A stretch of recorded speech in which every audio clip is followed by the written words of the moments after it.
Welcome to the Menopause Queen, and in this episode I wanted to put forwards the idea of not always controlling what is happening, but trusting in the unfolding of life and trusting that you actually have the capacities to face, manage, tackle whatever the challenge is that is in front of you at the right moment. You might not want it, but you certainly have the capacities to face it. Otherwise, the universe wouldn't give it to you. Hear me out here. This is quite a difficult one for us to face because I heard a few days ago from one of my yoga students, yes, but why do we have to suffer to be joyful? Why do we have to go through these things to get to the other side? Surely it could be a little bit lighter, but then we wouldn't be the same people. And we, as those people, are able to tackle, affront whatever is coming our way because of the people that we are. And I know that it seems a little unfair because some people do seem to struggle with things more than others. I have been through my fair share, I think, of struggle, but I haven't faced the half of what some people have gone through or are going through. And trusting the unfolding of life is not something that we're particularly good at, I don't think, particularly in the West. In the Western universe, we love, in fact, we're taught and told to want to control what's going on. That's why insurance companies and retirement policies, etc., are so popular, are so almost written into the makeup of society, because it thrives and lives off your fear of the what if and the not wanting to be out of control. But if you go into other cultures, Indian culture, into Asian cultures, they even have words for things that we don't necessarily have words for. So, for example, Lila in Indian, or Tao, is the unfolding of the divine play of life. Lila. It is just the game of life that is unfolding at exactly the right time for you here and now in this particular bodily incarnation.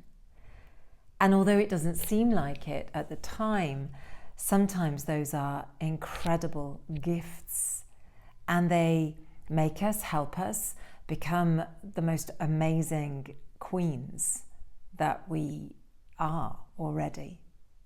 In fact, sometimes when these kinds of things happen, if you acknowledge and accept that idea, you suddenly realize that actually, not only are you ready to tackle the said problem or the said situation, but that you've actually always been ready. You've always had the solutions and the answers in you. You just didn't know it. And Lila Udao has this idea that everything is aligned just as it should be at the right time. However, if you try and go and seek it out, if you try and go and control it, it won't work. You can't demand certain things. You can't request certain things. You can't mold things to happen in the way that you want them to happen. You can have a vision of what you want your life to be. You can cultivate your powers, if you like. You can cultivate your energy. You can, be the best version of yourself and do everything you can to make sure that that happens. But you can't force situations to happen. So I don't know if you've ever noticed when you need to hear something, or when you are doubtful about something, not clear in a decision to make, somebody, and it might not even be someone you know, it may even be something on the radio, it may be just a stranger and a passing comment, it might be something you read or see on the television. You suddenly receive a piece of information, a word, a phrase, a poem, a song even, that truly speaks to your soul, and you go, oh, well, that's what I need to be doing. That's exactly what I need to be open to. But until you open that door, until you welcome that possibility, it won't show itself. So you might feel like you are totally alone and on your own facing this particular challenge. But I can totally assure you that is not true. The universe is listening to you, and we as ancestral sisters are listening to you. The female collective is so strong. It is so intuitive. It's like a forest. This is how I like to look at our circles of female friendship. You only have to listen to some incredible people like Jane Fonda when she talks about her female circle of friends to know how important those knitted friendships are over the years. But you don't actually have to speak to that person or even see them every day or regularly. You just know that they've got your back and they know you. And if you need them, you simply have to call out. And that doesn't even sometimes have to be by WhatsApp message, by telephone.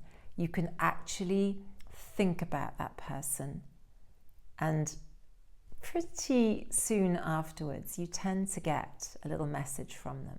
I don't know if you've ever noticed that. And this is why I say we, like women, are like the forest. There's a beautiful charity organisation in the UK called the Tree Sisters. And I don't think that name was chosen by chance. They do support charities for planting trees. But I love the idea of the Tree Sisters all over the world communicating with one another, like the forest does. So when the forest, the trees, detect that another tree is sick or ill, it will, from miles and miles away, send the solution. It will send the healing sap or juice that part of the forest or that tree needs. And we as society often choose to destroy that part of the forest because we are afraid that it will infect the rest of the forest. And in fact, what we're doing is we're taking away the forest's capacity to heal that section, those trees. There was a story recently about, I think it was in Italy or Sicily, where there was a whole load of olive groves, and some of the olive trees were sick, and therefore there'd been this decision made that they would remove the olive trees so that the others wouldn't get sick. And this old woman was interviewed, and she said they're doing it all wrong. They need to just leave the trees because the trees will sort themselves out. And some will die, but they're the sacrifice ones. They're the ones who are sort of letting themselves go so that the others may thrive. And I love this parallel. I'm not saying that you need to sacrifice yourself, although sometimes we do, don't we? But as a collective of women, as a collective during the menopause, and it isn't just during the menopause, but as a collective of women, we have that capacity to help the others heal. And even if we're not necessarily providing the solutions, we are there as a support network, as a listening sounding board, as a hug, as a smile, as a friendly phone call ear on the other side. We are there. But sometimes we also find the solutions. In order to hear that message, in order to receive that healing, You have to be open to the unfolding of life. So I'm bringing it back to the menopause, because this is the menopause queen after all. The menopause is one of those huge transitions in any woman's life. And I truly believe the more you welcome that period of change and acknowledge and are open to the unfolding of life, acknowledge and are open to the fact that you are not broken, but you are transforming and becoming the new version of yourself, as opposed to trying to be the person that you were before. This involves a big challenge with the ego, yeah? Because, and also a period of grief. I talked about that in the previous episode and video. The idea that we're letting go of ourselves, we're letting go of parts of ourselves that we have enjoyed, but the fighting to keep them, the desire to push in a linear way and not accept the unfolding of Lila, of Tao, this becoming the new version of yourself, creates huge energetic and physical blockages. And that's what I'm inviting you to think about, to be open to. Because if you look at Asian culture again, in many of their cultures, the word menopause does not exist. And their symptoms are much lighter. In fact, many women have no symptoms. Now that could be because culturally they also value older women when they go into that second chapter of their life. And when you feel valued, you feel less depressed and down, you go less down on an energetic spiral, you shine in many different ways. When you feel valued, you feel you have a place in the world. But when you feel devalued and unseen, the opposite happens. So what do you do when that happens? Well, you push forwards and you try and be the person that you've been up until that point. Why? Because that person has been acknowledged and accepted as an active member of society, as a vibrant, recognized, acknowledged, valued member of society. But you're not the same person. You're not going to be the same person. I hate to break it to you, but you're not. I'm not the same person that I was 5 years ago. I know I'm not. There are some fundamentals of my personality that are still there, but there are many facets of me that have changed. There are many of my capacities that have evolved into other things, and it's one of the reasons why, at the time of recording this video, we're approaching my birthday in the autumn of 2025. 2025 is a year of 9, a year of endings. I have talked about this in a previous episode. It's super interesting. It's all about numerology. Even if you're not into it, just be curious every now and then, because it is fascinatingly accurate. It's a year of endings. If there is any time for you to have a year of endings, it is when you approach the menopause, because you know for a fact you're going to have a rebirth, a renewal, a year of beginnings following that. And as we approach the autumn, which is my favorite month of the year for many, many reasons, not just because it's my birthday, I love all the wintering that happens, the closing of doors, the preparing the ground, the preparing the darker months. I love all of that, and I feel it's incredibly symbolic in terms of the menopause as well. I would so invite you to at least be open to the unfolding of life.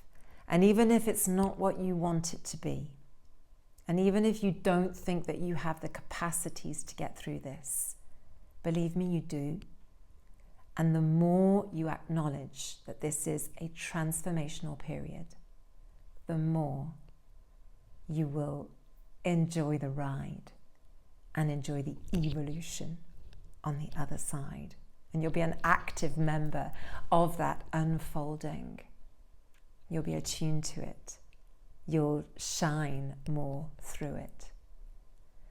I know this is pretty deep, possibly a little woo-woo, but in all honesty, what you need to learn about yourself and what you need for the future months and years of your life is what you're getting right now, whether you want it or not. So how are you going to approach it?